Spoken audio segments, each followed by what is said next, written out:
Hello there.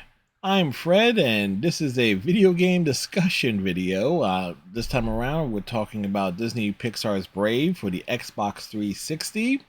But before we get into that, first, welcome to you, the viewers. If you are new here, glad that you found us. If you are a returning viewer, welcome back. How I handle these video game discussion videos is that whenever I finish a game over on my Twitch channel, normally within a few hours, I record these commentary videos so things are fairly fresh in my mind. Now, when it comes to Disney's Pixar's Brave, the version that I played here on September 7th, at the time I'm recording this video, is the Xbox 360 version, which is actually backwards compatible. Yes, of all the Disney licensed property games that have come out that in the Xbox 360 era, this is one of those games that you can actually play on an Xbox One and an Xbox Series S or X console, which is so it is a game that is not locked or lost to time. You can still play it. You can still purchase it at the time of this particular recording. However, this game did release on other platforms. It was available on Steam. That was the version I originally played several long years ago. And it also came out on the PlayStation 3 as with the gimmick that it would have had functionality with the PlayStation Move controller. I never got my hands on a PlayStation Move controller, so when I played this version, I just used a standard PlayStation 3 controller. But regardless, the game does play as a bit of a twin stick shooter most of the time. Although you do have the option for melee attacks, but you will find yourself using the bow and arrow more often than not, unless you're getting swarmed by enemies, which can and will happen, particularly on harder difficulty settings. Yes, this game has count them, four difficulty settings: easy, medium, hard, and brave. And there is an achievement or a trophy on the PlayStation side if you are choosing to play the PlayStation 3 version. I think also on the achievement on the Steam side, but I digress, for completing the game on its hardest difficulty. Now, I have never finished this game on its hardest difficulty. Matter of fact, I was trying to do that on my September 7th playthrough. However, I quickly discovered that the scaling of damage on the hardest difficulty, and the way that the enemies, how hard the enemies are to take down, means that you have to be very, very good in terms of the dodging mechanics of this game. And dodging is actually a skill that you have to unlock via the upgrade stores when you reach certain aspects of the game. When you clear the blight in various areas, you get access to a merchant to upgrade Meriden abilities, and dodging is one of them. So yeah, if you don't have dodging, and if you struggle in terms of the controls, because the controls are a little bit funky in terms of what does what. It was very easy for me to confuse left trigger with left bumper in terms of doing what I need to do in terms of switching charm types. And there's four charm types: earth, wind, water, and fire. And there are enemies that are weak to the different types of charms. So if you're in a situation where you're getting swarmed and you need to dodge, and if you hit the wrong, and if you hit left trigger instead of left bumper, you can end up switching your charm attacks and the enemy. And if you don't realize it, the enemies are going to hit you very hard, very fast, on a very frequent basis. But dodging is a very key thing here, and in some cases, you don't get a lot of room to move around. The action set pieces are kind of contained to almost arena sets, so you're not really fighting enemies in corridors. Just like you almost always know, if there's like a big area that's a semicircular, rectangular, chances are you're going to be fighting something or other. However, you're not always fighting as your protagonist. You're sometimes playing as her mother, who's a big old bear.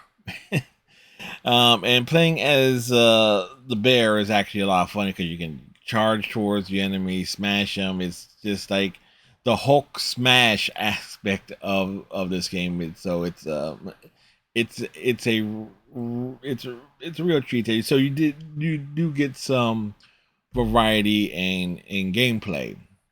There are a fair amount of puzzles in this game. Very easy and very straightforward puzzles. You got some puzzles, such as the one that you're seeing here at the moment, where it involves like, okay, this step on the little indicators in the right order, and then unlocks a little hidden passageway, which comes in handy from time to time. There are some jumping puzzles that kind of involve it in terms of jumping back and forth from walls, from one wall to the other wall. Not many, but they're not really much of a challenge. Because again, this is a Disney game, so they were kind of aiming it towards younger uh, uh, players and such. However, and this is also further stressed by the Triple H puzzles. And what those puzzles are is that you get to there are normally one per level. We play as the three little bears, where Meriden brothers are turned into cubs as they do in the movie, and they have simple little puzzles where you got to utilize all three. Normally involves getting one of those little cubs to flip a switch, but there's a little bit of platform manipulations involved, uh, so which can prove a fair challenge. But having played the game twice before, remembering those puzzles almost became like second nature. In terms of general achievements, there are quite a few. Defeating a certain number of enemies without taking any damage, like the max of that is like defeat 30 enemies in a row without taking any damage, which is very easily impossible to do, especially on the lower difficulty settings. There are achievements to finding all the collectibles, and by collectibles, we are referring to tapestries, which apply like buffs and things such as uh, extend your health bar, increase your strength, and so forth.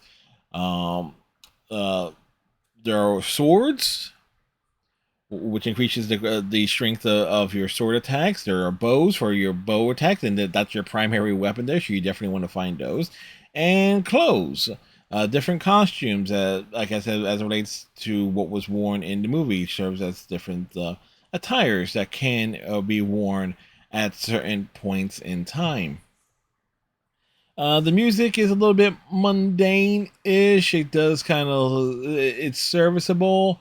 It's like, but there is some slight audio issue with some of the background music tracks where whenever it loops, it does kind of like stutter a bit. It I don't really remember that being with the Steam or PlayStation versions, but it's noticeable on the Xbox version. But the voice acting, granted, it's just only one person. Our lead protagonist is the only character. Oh, and also it's like the witch in the forest has a few lines, but the voice acting it's solid enough, since it's being used as more of a narrative thing, and there's also commentary on, and you also get comments on when you pass certain areas. Matter of fact, there is a one particular chest that is you placed in a very awkward spot, and you hear the line. It's like, what an odd place to put a treasure chest. Which it's charm like that. It's like realize, a little bit of breaking of the fourth wall, which is always appreciated. Um, in terms of replayability, there are certainly reasons and excuses to play this game again over and over if you're looking for uh, ways to boost your Xbox gamer score. One, there is a co-op mode which I've never played this game 2 players, which would be kind of interesting to see what would be done there. And And the reason why there is a co-op mode because that is tied to the fact that you cannot just upgrade the abilities for your main character, but also the player 2 character, which is a Will of the Wisp, with sharing all the same abilities, but there's an achievement for unlocking all of the abilities, and you got to do it for both player 1 and player 2 characters. So you don't necessarily need a player 2 to do that. However, it probably will break up the monotony in terms of replaying the game over and over. You can continue the game when it ends in terms of like going back through to farm gold and stuff to get those achievements. It would just take you potentially two and a half. No, it's because you don't even get enough gold in one playthrough to max out just all of player one's abilities. So it will take about 4 playthroughs to do. Um, then you have, but almost every other achievement is uh, related to like combat skills, such as defeating a number of enemies with earth, fire, wind, and charm attacks. Uh, so with your bow or your sword. Also, there are power attacks and charge attacks as well. So you are encouraged to make full use of everything this game has to offer you in terms of gameplay mechanics. And so it will require, in some cases, multiple playthroughs to go through everything because in some instances you don't get uh, to enough enemies to defeat at certain points in time because if you're looking to defeat enemies based on the matchup or element type, so that's kind of where your instinct is to, okay, the enemy is weak to fire, I'm going to use fire. His enemy is weak to earth, I'm going to use earth, and so forth. So it's like fire is arguably the most common of enemy types, even though you get earth first, you get fire second, and there's more enemies that are weak to fire than they are weak to earth, ice, water, and wind. In terms of various set pieces, there are a few. There's like you got your wooded swamp areas, you got a couple castle dungeon areas. There's some nice cliffside coastal areas. And they serve as a nice variety, but you can also tell that there was like an use of existing assets and just to go from one to the other, and just like repurposing assets to get the most out of it. Again, it is a game that kind of suffers in that regard, but the set pieces are pretty incredible to look at, in my opinion. So it's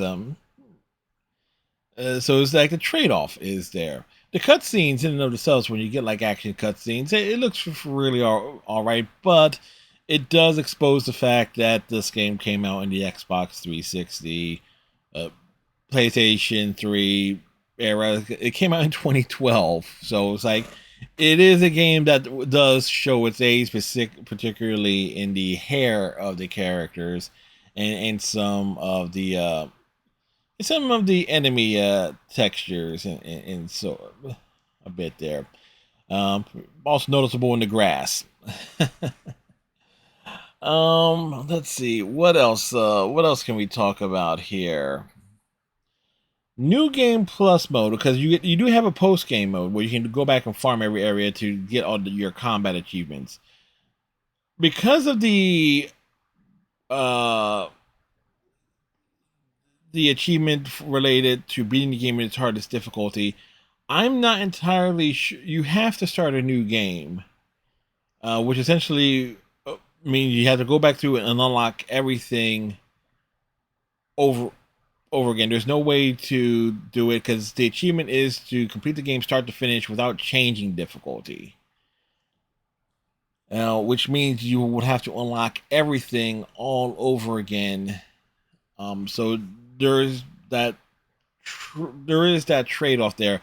Now I'm not entirely sure if it's easier to do it with two players or not, because you would have a second player to at least supply that extra firepower along the way. So it's like what is and what isn't possible with it. But in terms of game length, you can get through it roughly in about 5 to 6 hours. On standard difficulty, it is about a 4.5 hour long game.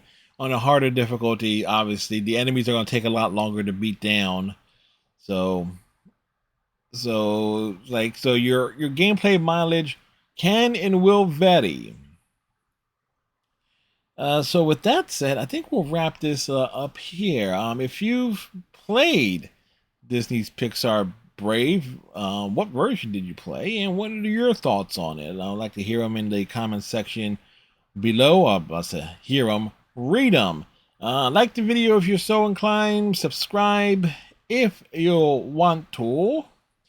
And tighten your friendship bracelet. Stay safe. We'll see y'all in the next video, whatever that may be. Till next time. Bye.